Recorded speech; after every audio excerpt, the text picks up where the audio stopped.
Welcome to Practical Research 1 in PIX TV. This is your host, Dr. Glenn Michael Jameson Piquer. Okay, after watching the video lesson about chapter 4, it's now time to write your own chapter 5. Basically, we only have 4 parts for your chapter 5. The main the main part for chapter 5 is called Summary Findings, Conclusions, and Recommendations. So before you make your chapter 5, make your own introductory paragraph first for your chapter 5, and after that one you have to make your own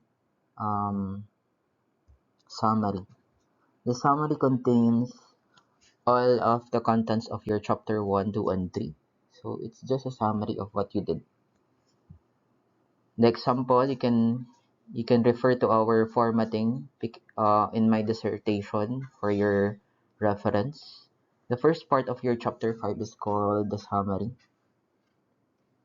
Basically, it contains all of what you have written in chapters 1 and 3. So basically the content of your summary. Next part after writing your chapter 5 summary is called your findings. All of your findings should answer your research questions. So doon pa rin tayo. We shall go back to our research questions. For example, your finding number 1 should answer your quiz research question number 1. Your findings number 2 should answer your research question number 2. So, and basically that's it. If you have 3 research questions, you should have 3 findings that you have to write in your chapter 5. Writing your findings, it's now time to write your conclusions. Again, your conclusion should be based on your findings first. So, for example, you have 3 findings, then you should have your 3 conclusions. That's usually the parallel writing error. This is just an example. I didn't show you the full part of this one. So, for example, if you have 3 findings, you should have your 3 conclusions here.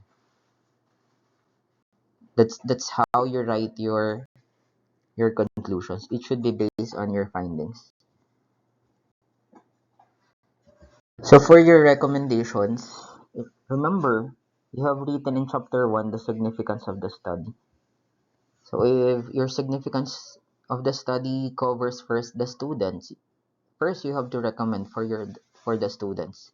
And after that, if your significance of the study um, said something about teachers, if they will benefit, you should also make your own recommendations for teachers.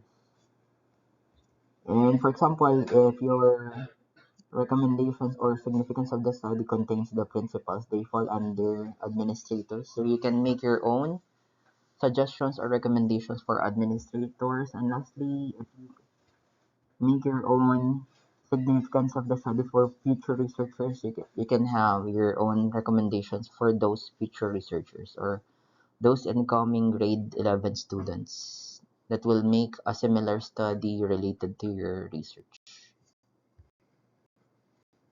Oh, and that's basically this is the next part, very important part of your research paper.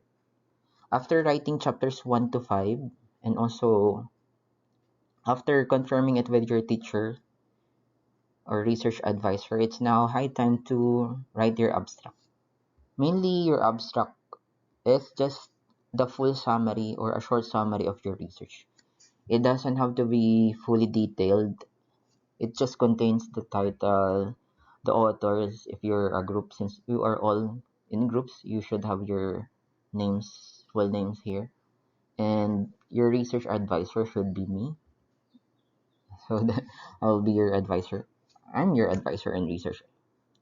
And basically, you can have this one as a pattern for your abstract. After writing about the main goal of your research, then you just mention some of the statements of the problem that you have to answer. Then the methodology connected to qualitative research that you have used. And also you can tell something about the samples that you have selected, how you selected them, and you write your findings, your conclusions, and your recommendations in summary only. Yeah, it doesn't have to be very detailed.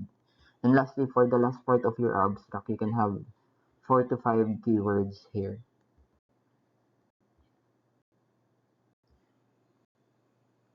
Okay, we are now on the second to the last part of our mini video lesson about chapter 5 here. The next one that you have to complete is called the bibliography.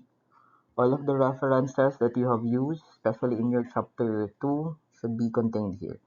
It should follow the APA 7th edition format. If you are still having a hard time using it, you can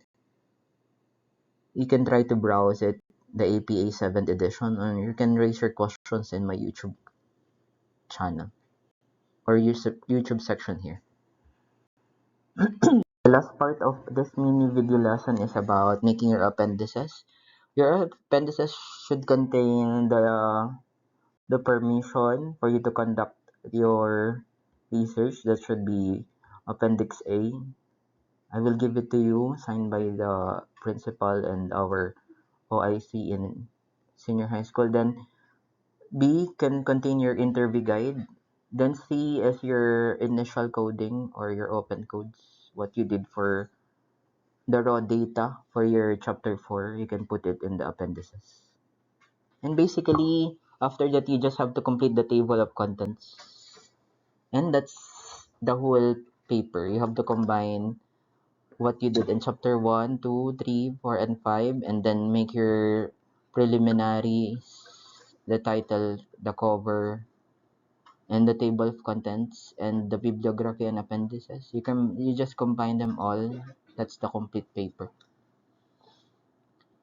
And basically, if you want to qualify for the best research that will be awarded best researcher or best research that will be awarded in grade 12, you have to finish this manuscript in our suggested format.